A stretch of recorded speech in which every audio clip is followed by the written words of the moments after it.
India alliance एक बहुत ही formidable challenger है आज की जो सरकार है उसके लिए, और ख़ास तौर पे देश की जनता 135 करोड़ आबादी भारत देश की इस इंडिया अलायंस की छतरी के भीतर समा जाती है।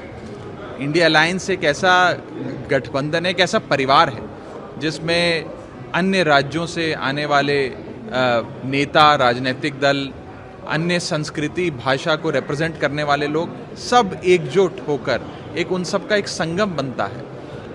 और देश की जनता को इंडिया अलायंस से बहुत उम्मीदें हैं। आज की जो सरकार है उसने भारत देश की जनता को महंगाई, बेरोजगारी, तमाम तरीके की बीमारियां लगा दी हैं, रोग लगा दिया इस देश में। इंडिया अलायंस से लोगों की उम्मीद है कि इंडिया अलायंस इन रोगों से भारत देश की मुक्ति कराएगा, निजात दिलाएगा और भारत को फिर से प्रगति की राह पर, उन्नति की राह पर आगे ले चलेगा। इसीलिए लोग बड़ी उम्मीद से इंडिया अलायंस और इंडिया अलायंस के नेताओं की ओर देख रहे हैं। हमारी पहली बैठक पटना में हुई जिसमें साथ आने का एक विचार बना, एक दृढ़ संकल्प सबने मिलकर लिया कि साथ आएंगे, एकजुट होकर लड़ेंगे। बेंगलुरु की जो बैठक हुई उसमें इस अलायंस के स्वरूप पे चर्चा हुई, इसका नामकरण हुआ और इंडिया अलायंस नाम का एक बहुत ही मजबूत गठबंधन बना। और आज थर्ड फेज की जो बैठक मुंबई में शुरू हो रही है, इसमें आगे का क्या एजेंडा होगा, क्या हमारे मुद्दे होंगे, हम लोगों तक वो मुद्दे कैसे लेकर जाएंगे, आने वाले समय का कैंपेन कैसे चलेगा, उन सारी चीज़ों पे विस्तार से चर्चा अवश्य होगी। और एक बात ज़रूर है कि जैसे हमने देखा कि इस देश में पहले भी एक बार 1977 के चुनाव में एक बहुत बड़ा मोर्चा बना, अलायंस बना, और उस अलायंस में देश की जनता साथ आई और उस समय की सरकार को इलेक्शन में हराया।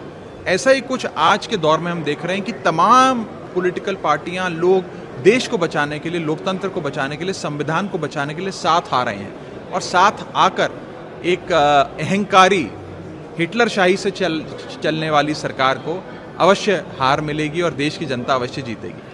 आप एनडीए की और बीजेपी की खास तौर पे बौखलाहट इसी चीज़ से देख सकते हैं कि वो लगातार हम पर, हमारे नाम को लेकर हमले कर रहे हैं। और इतने बड़े बड़े लोग, यहाँ तक कि प्राइम मिनिस्टर ऑफ इंडिया, जिन्होंने कॉन्स्टिट्यूशन ऑफ इंडिया के तहत अपना कार्यभार संभाला, इंडियन फ्लैग के नीचे खड़े होकर शपथ ली, प्रेसिडेंट ऑफ इंडिया ने उन्हें शपथ दिलाई, गवर्नमेंट ऑफ इंडिया के वो मुखिया हैं, सरकार में आने के बाद startup India, skill India, make in India, बढ़ेगा इंडिया, खेलो इंडिया, चलेगा इंडिया, न जाने कौन कौन सी स्कीम्स उन्होंने लॉन्च करी, नीतियां लॉन्च करी। आज उसी पार्टी को और उन्हीं लोगों को इंडिया शब्द से नफरत हो गई। आज ये हमारे अलायंस का जो कंपैरिजन है वो किसी आतंकवादी संगठन से कर रहे हैं क्योंकि उन्हें इंडिया शब्द से इतनी नफरत हो गई। ये नफरत नहीं है, ये उनकी बौखलाहट है। ये लोग डरे हुए हैं, घबराए हुए हैं कि कहीं ये गठबंधन सफल ना हो जाए। और आप देखिए रोज हर प्रकार से बीजेपी यही प्रयास करती है कि अलायंस फेल हो जाए। कभी कोई मनगढ़ंत आरोप लगा देगी, कभी ये शगुफा फैला देगी कि इस अलायंस के बीच में तो बड़ी टकरार है, आपस में लोग लड़ रहे हैं, लाठियां चल रही हैं, न जाने क्या क्या फैला देते हैं। लेकिन हम सब ये बात समझते हैं और देश की जनता भी ये बात समझती है कि बीजेपी तो हर संभव कोशिश करेगी कि अलायंस फेल हो जाए, लेकिन ये अलायंस फेल होने वाला नहीं है। क्योंकि ये अलायंस सिर्फ 4, 10, 50 नेता जो उस कमरे में बैठे हैं उनका अलायंस नहीं है। ये अलायंस वास्तव में भारत की 135 करोड़ आबादी का अलायंस है।